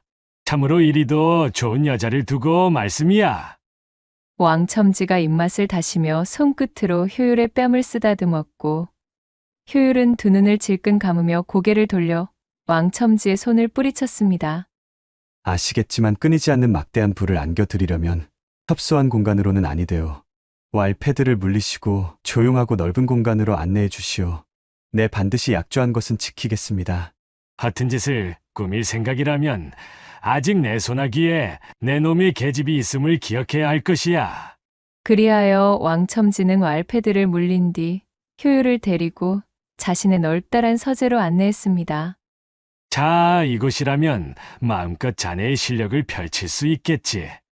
왕첨지의 안내를 받은 청수는 자신의 짐보따리에서 붓과 종이를 꺼내 들었지요. 그렇게 꼼짝없이 종이 위에 붓을 놀리려던 찰나 청수는 자신에게 붓을 건네준 신비한 여인의 귀띔이 떠올랐습니다. 신묘한 붓은 반드시 같이 받은 종이 위에서만 사용되어야 한다는 것 말이지요. 뭔가를 골똘히 생각하던 청수는 종이를 둘둘 말아 보따리 속으로 집어넣어 버렸어요. 이 작은 종이로는 어르신께 드릴 막대한 불을 다 담아내지 못합니다.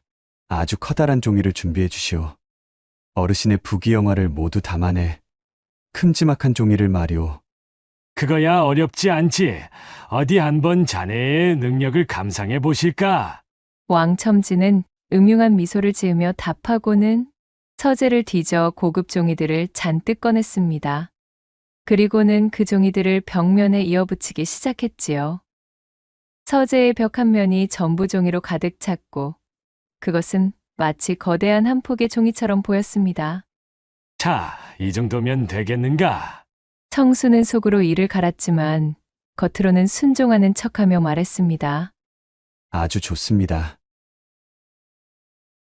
저는 이 종이에다 황금이 열리는 나무가 가득한 섬을 그릴 것입니다. 다 그리고 나면 어르신은 필요할 때마다 섬으로 들어가셔서 나무에 열린 금을 따와 돌아오시면 되는 것이지요. 나무는 영원히 시들지 않을 것이며 섬 또한 영원히 사라지지 않을 것입니다. 그리 말한 청수는 깊은 숨을 들이쉬고 붓을 들었습니다.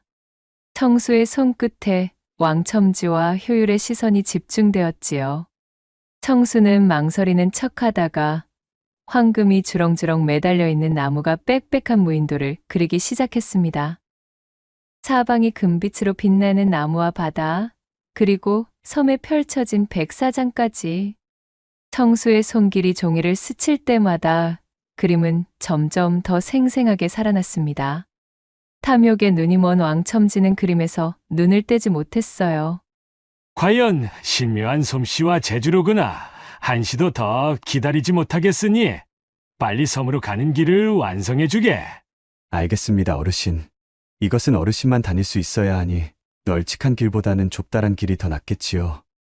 청수는 왕첨지의 재촉에 못 이기는 척 섬으로 이어지는 좁은 길을 그려 넣었습니다. 그렇게 서재하는 청수가 손을 놀리는 소리와 붓이 종이에 마찰되는 사라락 소리만이 가득 차기 시작했고, 한참의 시간이 지나 청수가 이마에 맺힌 땀을 훔쳐내고는 붓을 내려놓았지요. 휴, 다 되었습니다, 어르신. 청수의 말에 왕첨지가 그림을 뚫어지게 바라보았습니다. 그림 속에서는 정말로 황금 열매가 주렁주렁 달려있는 수많은 나무들이 질비한 섬이 그려져 있었어요.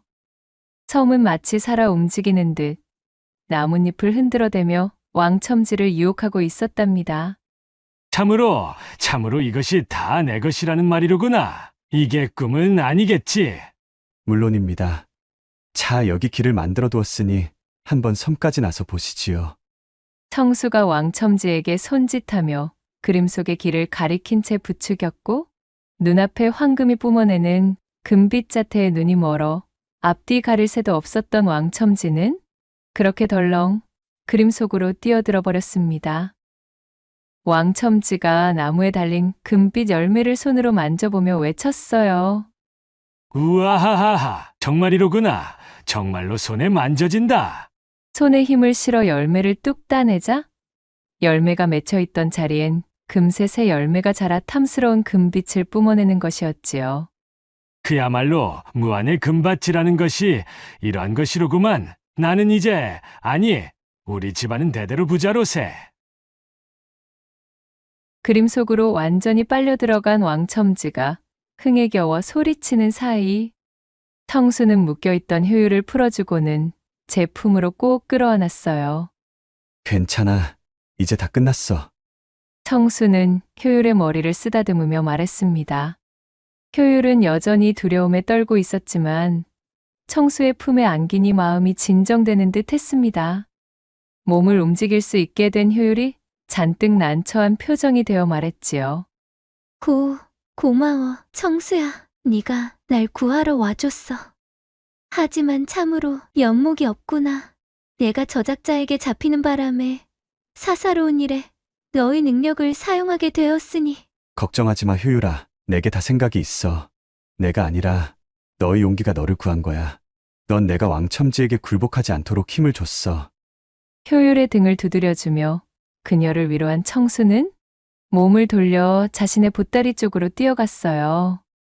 그리고는 재빨리 미리 준비해 둔 부싯돌을 꺼내들어 황금나무 섬이 그려진 종이에 불을 붙였습니다. 부싯돌에서 번진 불씨가 종이에 옮겨 붙었고, 이윽고 활활 타오르기 시작한 불길은 순식간에 그림을 집어 삼켰어요. 그림에 붙은 불을 발견한 왕첨지가 사색이 된 얼굴로 고함을 지르며 섬과 연결된 길 쪽으로 뛰기 시작했습니다. 그러나 이러한 상황을 미리 예상해둔 청수는 일부러 좁다란 길을 그려두었기에 왕첨지는 빠른 속도로 뛸 수가 없었지요. 그렇게 그림의 바깥으로 나오기도 전에 종이는 모조리 불에 타버리고 말았고, 불은 삽시간에 서재에 옮겨 붙기 시작했어요. 그림 속 세상에서 이쪽 세상으로 돌아갈 길이 막힌 왕첨지는 그림 속 황금나무의 섬에 영원히 갇혀 자신의 탐욕이 그대로 실현된 곳에서 평생을 지내게 되었습니다. 청수는 타오르는 불길을 바라보며 냉정하게 말했어요. 당신의 가슴이 식힌 탐욕이 당신을 파멸로 이끌었으니 내게 놓여와 마시오. 자, 효율아, 우리도 이만 도망치는 것이 좋겠다. 그렇게 청수는 보따리에서 신묘한 종이를 꺼내어 말을 그려 넣었고, 그림 속에서 튀어나온 말에 올라타 효율과 함께 왕첨지의 집을 빠져나와 도망쳤습니다. 효율을 구출하고 왕첨지에게 통쾌한 복수를 한 청수는 자신의 고을로 돌아와 어려운 사람들에 대한 구휼을 멈추지 않았지요. 고을 사람들은 왕첨지에게서 벗어나 무사히 돌아온 청수와 효율을 반갑게 맞이했습니다. 청수는 자신의 손에 들어온 붓의 힘이 자신이 가진 선한 마음에 이끌렸던 것이며, 또한 선한 마음으로 사용해야 한다는 것을 다시 한번 깨달았습니다. 청수는 신묘한 붓을 집어들고 마음껏 손을 놀려 고을 사람들을 위해 그림을 그리기 시작했지요. 메마른 가뭄이 계속되어 농민들의 시름이 깊어질 때면 구름을 그려 논밭에 비를 내리게 하여 풍성한 곡식이 자라게 했고, 오랑캐가 쳐들어와 국토가 혼란으로 물들 기미가 보이면 커다란 조선 호랑이를 그려 넣어 상군의 위용을 뿜어내는 범이 튀어나와 오랑캐들을 산산이 박살내어 버렸지요. 청수와 효율의 고을에는 사람들이 시름을 잊고 혼란에서 벗어나 웃음꽃이 가득 들어찼습니다. 청수야, 나는 네가 나의 정인이라는 것이 너무도 자랑스럽단다. 너의 그 착한 마음씨와 네가 노력으로 일궈내 얻은 그 재주는 내게는 그 무엇과도 바꿀 수 없는 자랑스러운 보물이야. 고마워, 효율아. 너 역시도 처음엔 그저 나를 괴롭히던 말괄량이었지만 이제는 외롭기만 하던 내게 버팀목이 되어준 정말이지 나에게 소중한 존재란다. 나와 혼인하여 앞으로도 우리 서로를 위하면서 그리 지내도록 허락해 주겠니? 효율은 눈물을 흘리며 청수의 손을 맞잡고는 고개를 끄덕였지요. 그녀의 두 뺨이 홍당무가 되었고 두 사람은 서로의 입술을 포개며 꼭 끌어안았습니다. 이후로 청수와 효율은 혼례를 올리고 합가하여 서로를 돌보았고, 붓과 종이를 이용해 어려운 이웃에게 온정을 베풀며 그렇게 오랜 시간을 행복하게 지내며 고단한 세상의 한 줄기 귀감이 되었다는 후문이 전해지고 있사옵니다. 마지막 세 번째 이야기 시작합니다. 하늘에 걸린 달이 뿌옇게 내린 빛이 퍼져 있는 옛 조선의 어느 날 밤, 어디선가에서 들려오는 젊은 처자의 한숨 소리가 구슬프게 구름 사이를 찢으며 들려오고 있었습니다. 소리의 주인공은 바로 유난히도 긴 속눈썹을 내리깔고 있던 소담이라는 이름의 처자였지요. 소담은 요즘 이런저런 생각으로 잠을 이루지 못하고 있었습니다. 자신을 거두어 돌봐주던 미봉댁이 결국 자리에 몸져 누웠기 때문입니다. 그녀가 이른바 어머니처럼 모시던 미봉댁은 하늘이 정해준 수명에 다가서 노쇠하자 그만 깊은 병세를 얻고 말았습니다. 어머니, 어서 기운을 차리셔야지요. 아직 창창하신데 이렇게 꾀병을 부리시기가 있나요? 애써 웃음 지으며 농 아닌 농을 섞어 말하는 소담의 눈가엔 어느새 눈물이 그렁그렁 맺혀 있었습니다. 소담은 자신의 친어미가 아닌 이 미봉댁을 어머니라고 부르고 있었어요. 그도 그럴 것이 소담은 본디 몰락 양반의 출신으로 훈구파의 인사였던 소담의 아버지가 중앙정계의 혼란에 휘말려 살림 세력들에게 축출당해 집안이 풍비박산나게 되자 소담을 몰래 빼돌린 유모의 도움으로 겨우 그녀만이 화를 면하게 되어 멀리 탈출할 수 있었습니다. 졸지의 터전과 부모 가족, 친지들을 모두 잃고 갑작스레 세상으로 내던져진 소담은 양반의 여식으로 온 실속 화초처럼 자라왔기에 그야말로 야생의 바깥 세상에 대한 내성이 전혀 없었습니다. 든든한 버팀목이 되어주던 양반 가문의 배경이 사라지자 할 줄 아는 것 하나 없는 곱게 자란 규수가 험준한 세상을 버텨내기란 여간 힘든 일이 아니었지요. 내 비록 온갖 화를 입은 처지이나 한가로이 슬퍼할 겨를이 없구나. 일단은 목숨부터 부지하고 볼 일이야. 이대로 정신을 놓고 있다가는 바로 황천의 객이 되기 알맞겠어. 그나마 소담의 천성이 묻어나고 적응력 또한 반가의 여식답지 않은 기민함을 가지고 있었기에 양반 출신이라는 자존심을 그 즉시 내던지고 허들에 시리며 품삭파리며 손에 들어오는 일은 닥치는 대로 주워 담으며 입에 풀칠을 해왔습니다. 서투른 솜씨와 쉽게 고갈되는 체력의 탓으로 한때는 제 발 아래에 내려보던 평민계급의 자들에게 험한 욕지기를 들어먹는 일이 비일비재하였지만 어찌되었든 복수며 책이며 내 몸 하나 건사하고 나서야 생각할 일이었으니까요. 그렇게 소담이 세류에 몸을 싣고 여기저기 떠도는 생활을 하던 와중 우연찮게 흘러든 곳이 이곳 다산골이었고 주막에서 식모자리를 알아보며 기웃거리고 있던 소담을 때마침 지나가던 미봉댁이 발견하여 제 집으로 들이게 된 것이었지요. 소담이 지내고 있는 다산골은 고을 이름에 걸맞을 만큼 풍요로운 출산이 잦은 곳이었습니다. 작은 마을 치고는 꽤 높은 인구 밀도를 가지고 있어 노동력 또한 모자람이 없는 곳이었어요. 다산골에는 네 집에서 산통이 시작됐다 하면 한 걸음에 달려가 아이를 받아내던 솜씨 좋은 산파가 있었는데 그 산파가 바로 미봉댁이었습니다. 미봉댁 역시도 어린 나이에 조실부모하여 홀로 자라본 경험이 있었기에 우연히 마주친 소담을 딱하게 여겼던 것입니다. 거지몰골의 소담을 집으로 데려온 미봉댁은 그녀의 시시콜콜한 사정은 따지고 묻지도 않았습니다. 그저 소담이 힘든 사연을 내려놓고 마음 편히 지낼 수 있도록 보살펴 주었지요. 때마침 산통이 시작된 산모들이 많아져 일손이 부족하기도 하였기에 그렇게 미봉댁에 기거하며 산파일을 도우며 살게 된 소담이었습니다. 그렇게 인연이 닿게 되니 어느덧 두 사람의 시간은 지체 없이 흐르고 흘러 여리고 어리던 소담도 어느새 훌쩍 나이를 먹은 처자가 되었고 그러는 동안 오랜 기간 소담을 걱정하며 병석에 누워있던 미봉댁은 끝내 눈을 감게 되었습니다. 일면식도 없는 저를 거두어 그간 돌봐주시는 애 절대로 잊지 않을게요. 어머니, 부디 황천에서는 아무런 걱정이랑 말고 편히 쉬고 계시기를.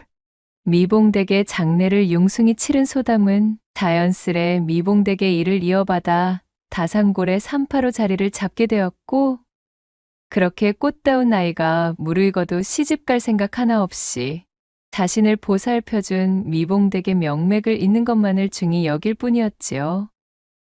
장성한 소담은 얼굴 전반에 차가운 기운이 돌고 어린 나이서부터 많은 일을 겪은 탓에 말투는 조금 쌀쌀맞았지만 백옥처럼 고운 낯빛에 그 이목구비 또한 단정했어요.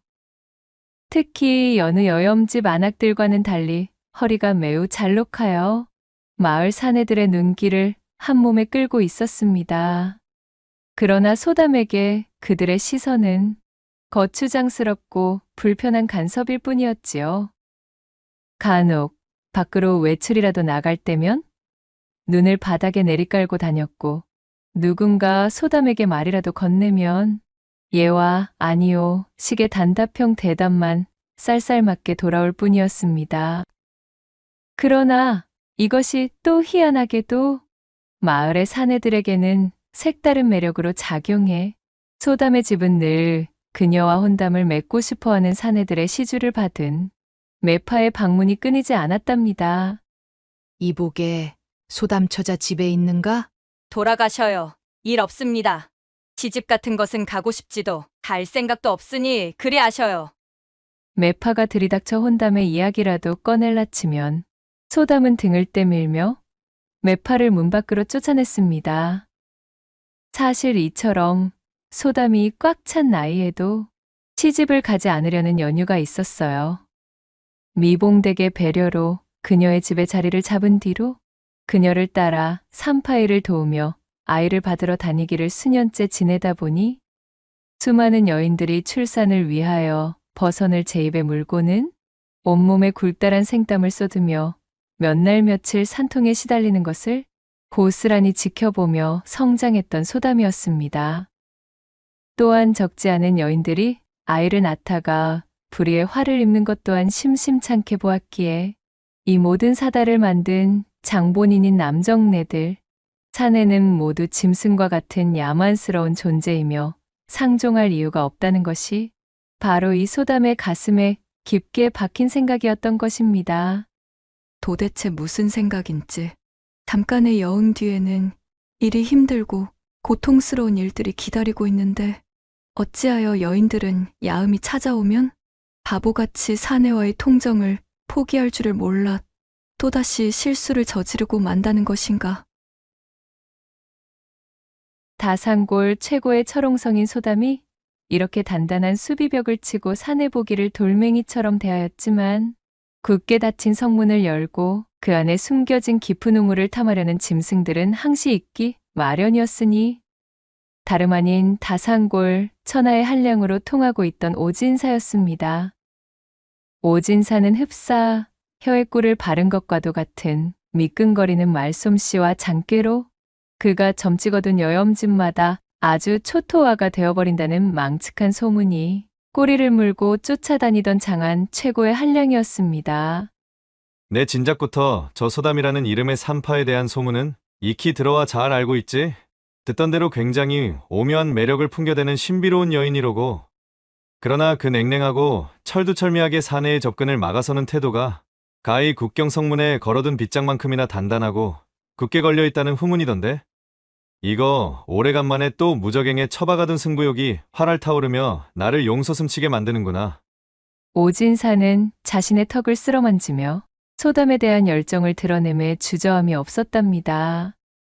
어찌하면 그녀에게 주술처럼 잠겨져 있는 사내에 대한 깊은 거부감과 그것을 우회할 수 있는 방도가 있을까? 다산골 골목어귀에 걸터 앉아 한참을 곰곰 생각에 잠겨있던 오진사가 자신의 무릎을 탁 치곤 벌떡 일어나며 외쳤습니다. 오호라, 얼씨구나.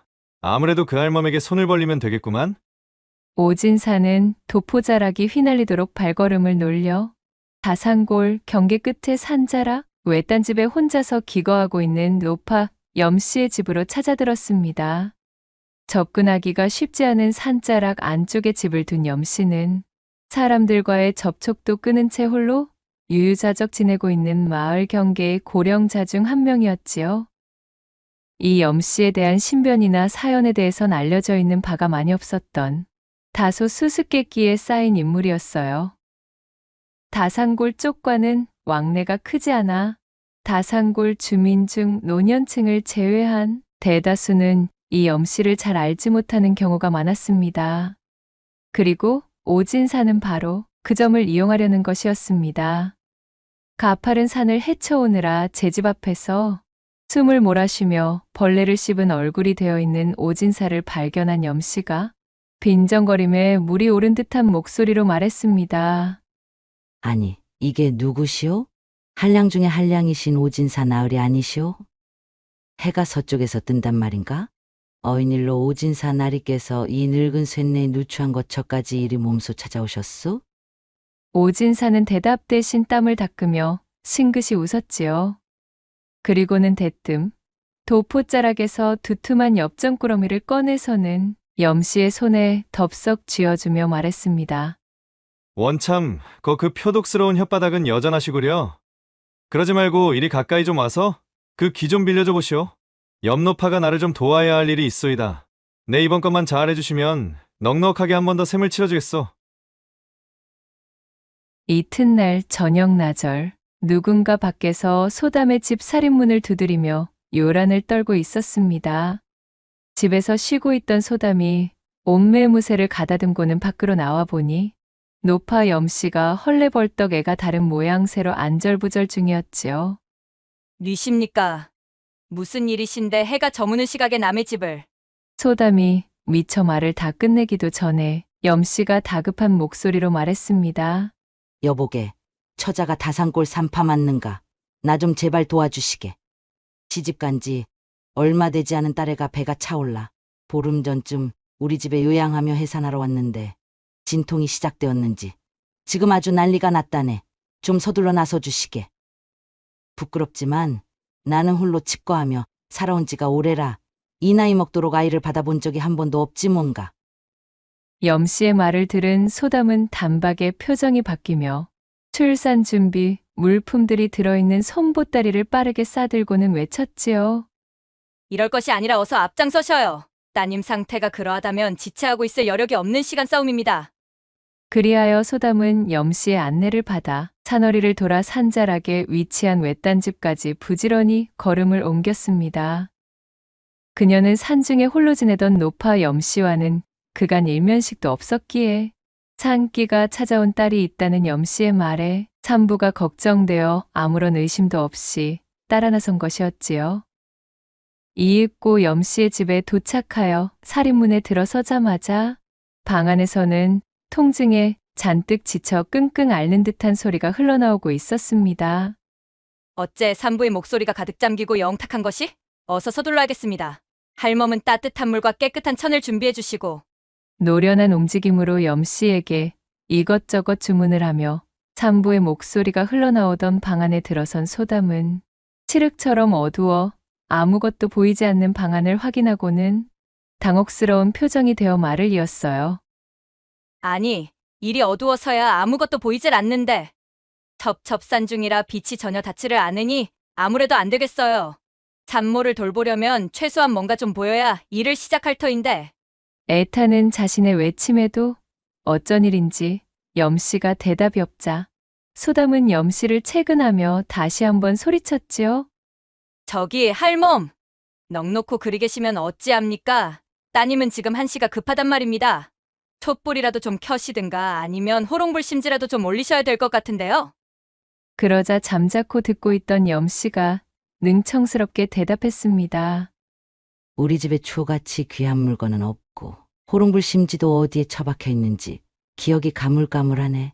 내 밖에서 찾아볼 터이니 일단 손으로 더듬어가며 시작해 보시게.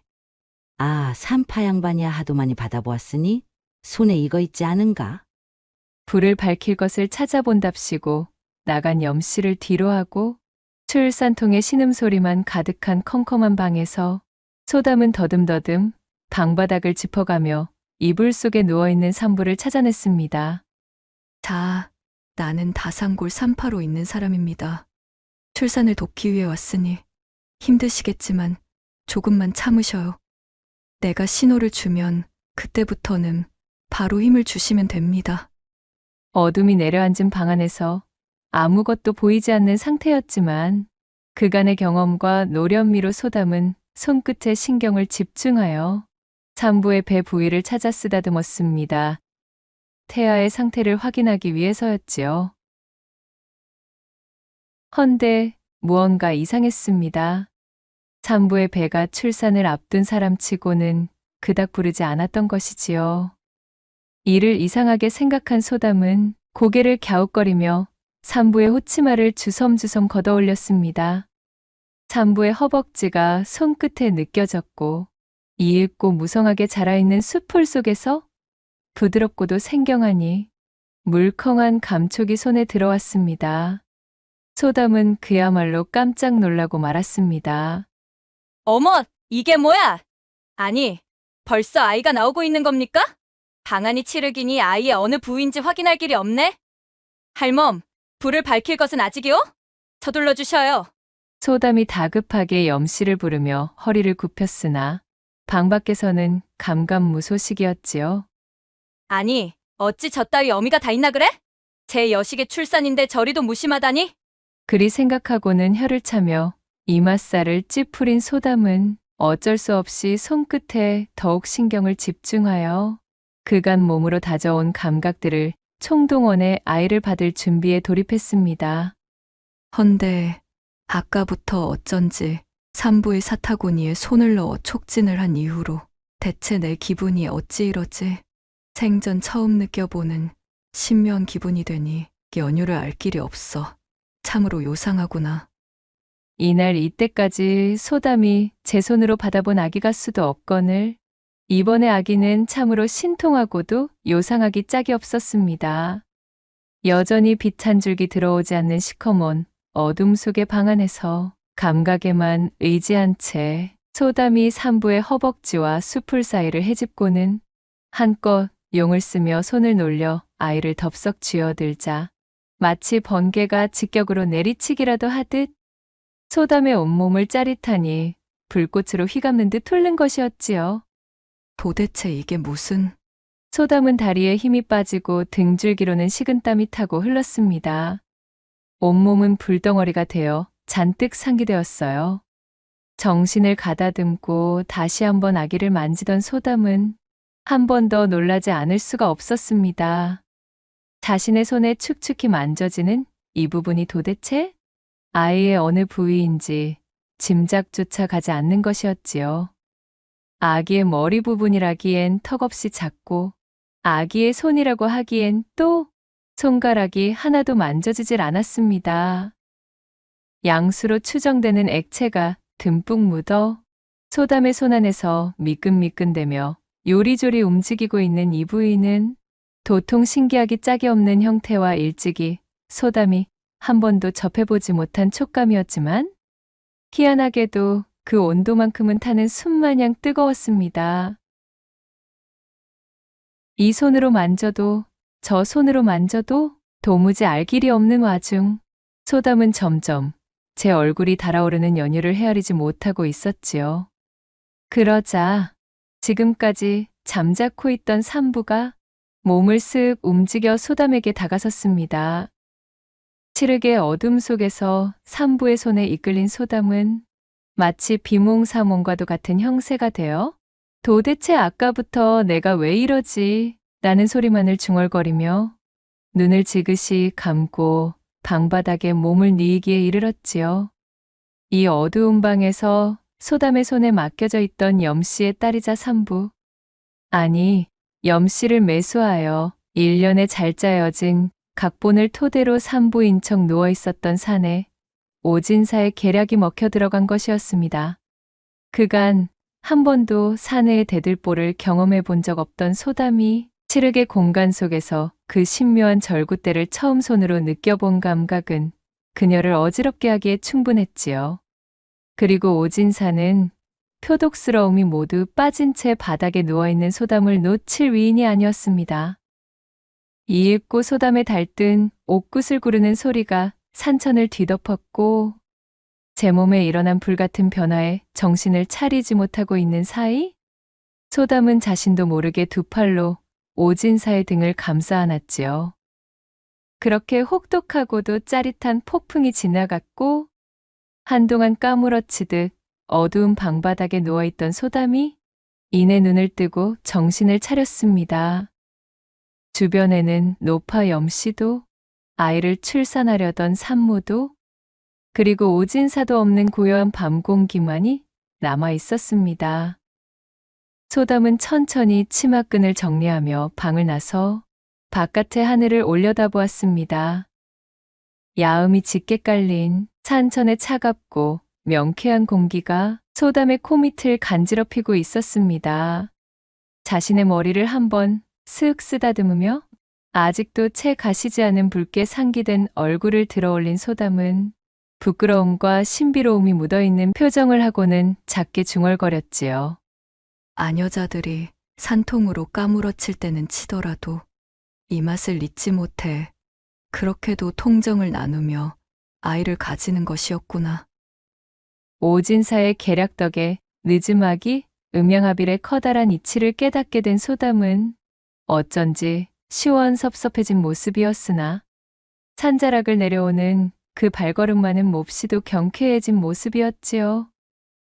그날의 소동이 마무리되고 시간이 훌쩍 흐른 뒤 소담은 사내를 멀리하던 버릇을 고치고 고을의 건실한 사내를 맞아들이는 일에 소홀치 아니하여 인생의 행복을 함께해줄 반려를 만나 해로하게 되었으니 고을의 사내들은 소담의 혼인 소식에 눈물을 훔쳤다는 이야기가 남아 있었답니다. 한편 그날 소담에게 잊지 못할 별세계를 선사해 주었던 오진사는 드디어 목표로 하던 소담의 굳게 닫힌 성벽을 장깨로 열어젖힌 것에 막대한 자부심을 느끼고 있었습니다. 제 스스로를 대견히 여기다 못해 어깨에 힘을 싣고 잔뜩 기뻐하느라 염씨의 집에서 고을까지 하산하는 동안 험한 산세를 주의하지 않았지요. 제 발걸음에서 방정맞음을 주체하지 못하였으니 어찌 변고가 생기지 않았을까요?